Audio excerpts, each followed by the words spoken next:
So what's up? Kumusta? Ayos ba tayo dyan? So nandito tayo ngayon sa may Motorstar Boliwag branch para sa update natin.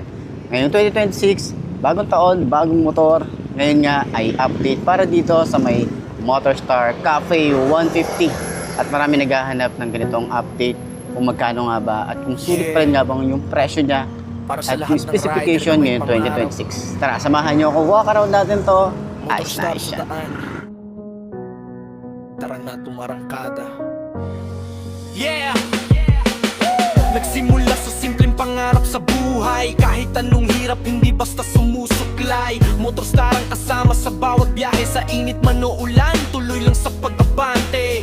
Hindi kailangan ng mamahaling sasakyan, basta may sipag at tiyagang aabot ang tagumpay.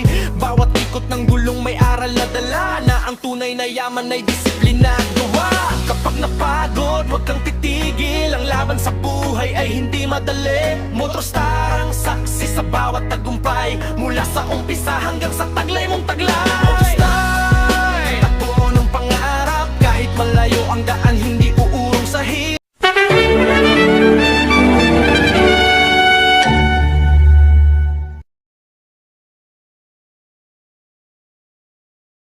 So ayun na mga boss, no, sa lahat ng mga naghahanap ng update para dito sa may Motorstar Cafe 150. Yan, available nga po sila rito ng dalawang unit. Meron silang kulay orange doon or pongkan, no, pongkan. Yung kanyang kulay. Okay, ito sa harap niyo ay kulay matte black. Okay, maganda yung paint job nito.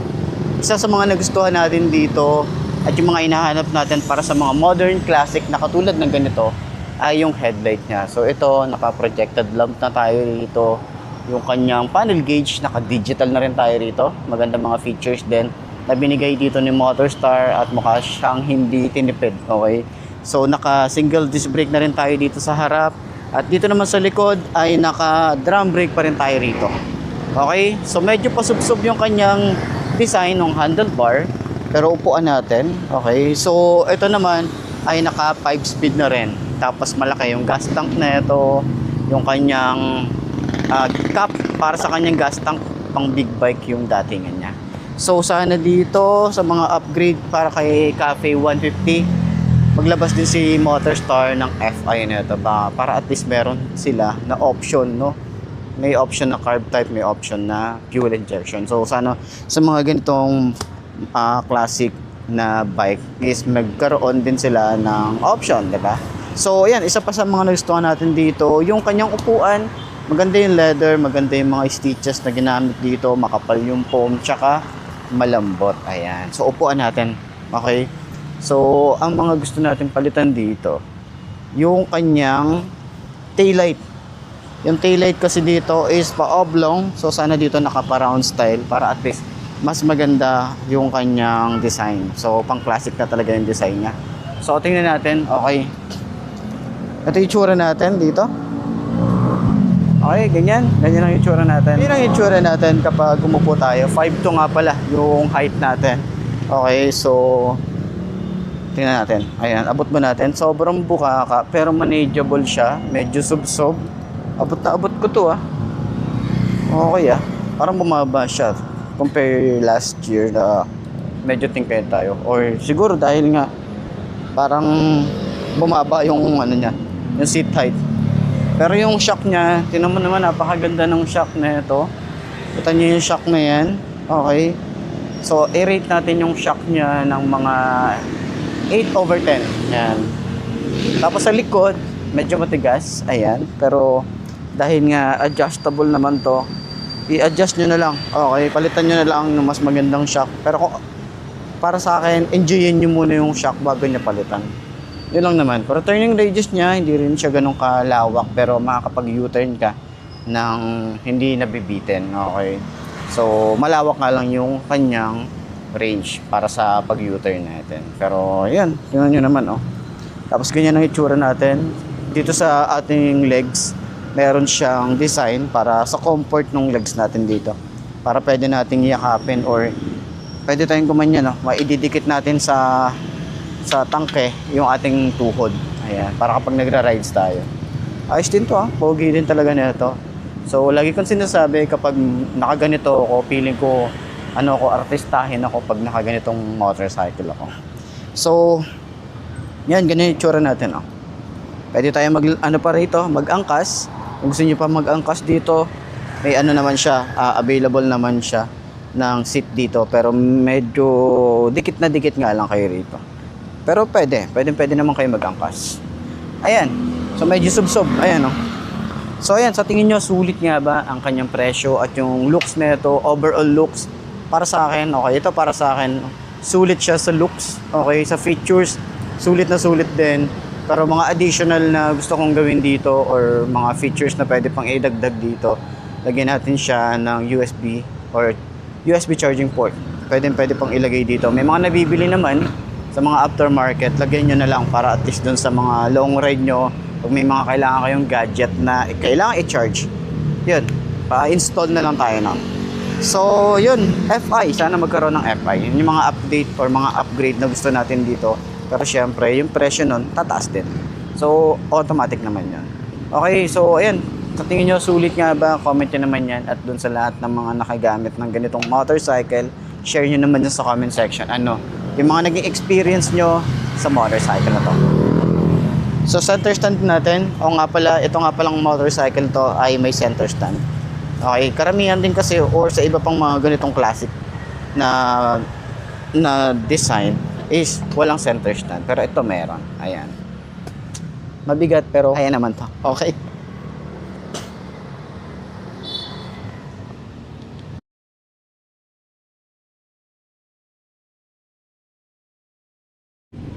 So yun ang mga best, no, ito available nga po dito ng Motorstar Cafe 150 at ikutan natin to.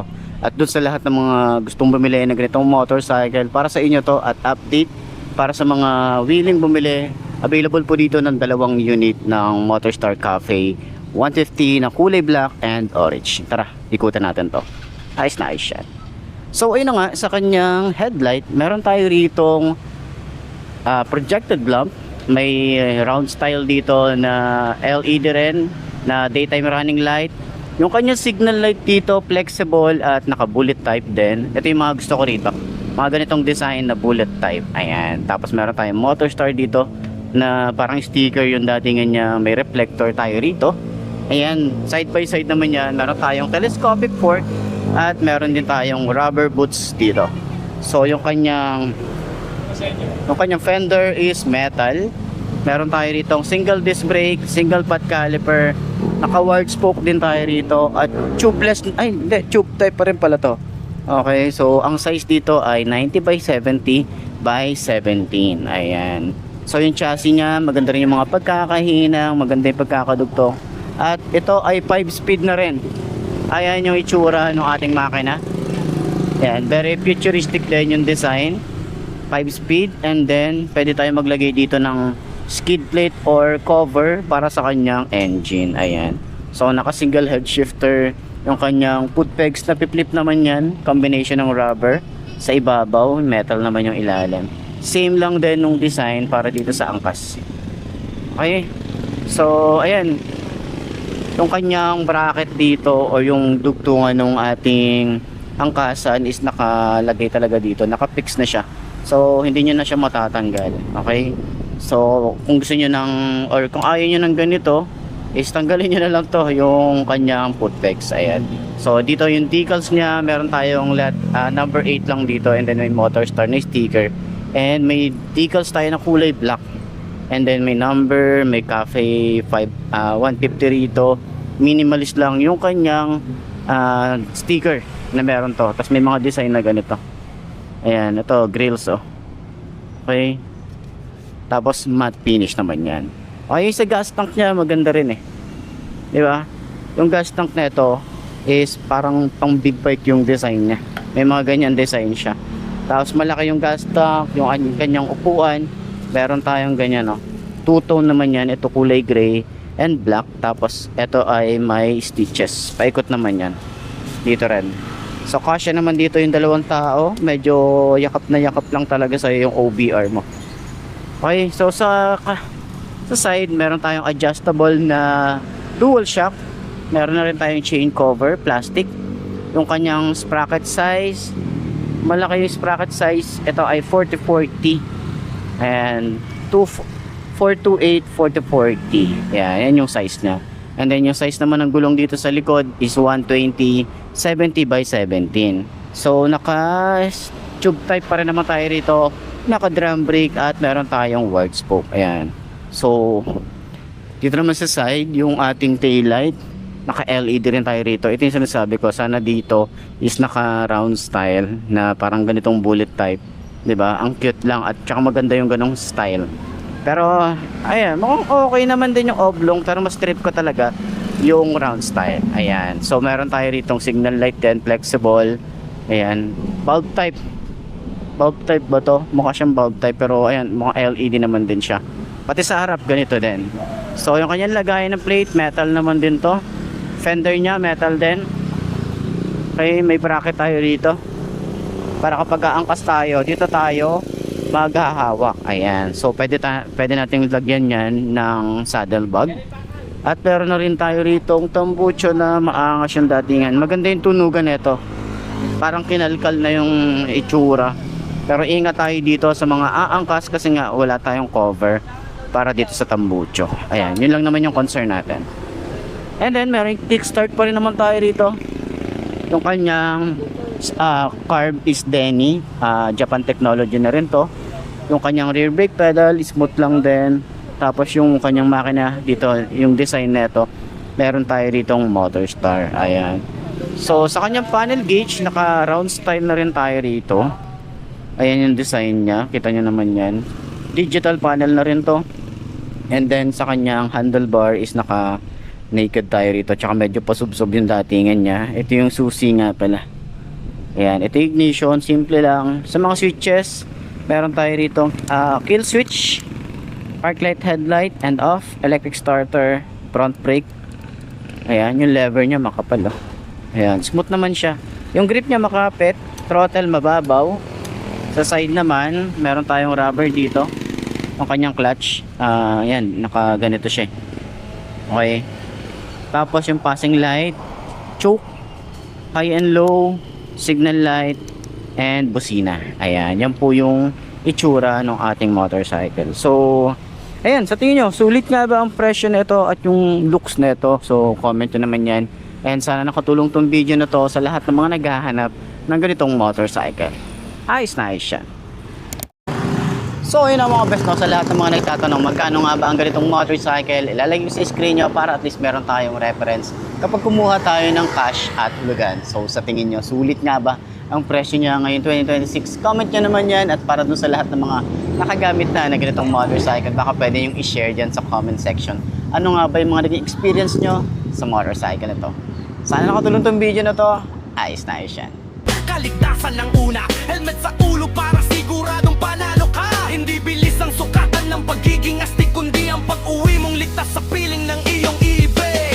Sa bawat rider na nagsusumika para sa pamilya at sa sariling pangarap, ito ang awit ng taong hindi sumusuko kahit anong hamon, dire-diretso. Motorstar, takbo ng pangarap, sama sa tagumpay ng So ayun mga best, no, ito na ba ang motor na babagi sa'yo? Kung ito na nga, ay markahan mo na yan at mag-subscribe ka na sa aking YouTube channel. I-click mo na rin yung notification bell para updated ka sa lahat ng videos na upload natin. Dito araw-araw, so laging tatandaan, wala sa brand ng motor ang itatagal yan, kundi na sa pag-aalaga mo yan. Tatagal yan, ayos na ayos yan. So kita na lang ulit tayo bukas. I'm Mark D. Ciao. Maraming salamat sa inyo. Babush. kilometro tagumpay at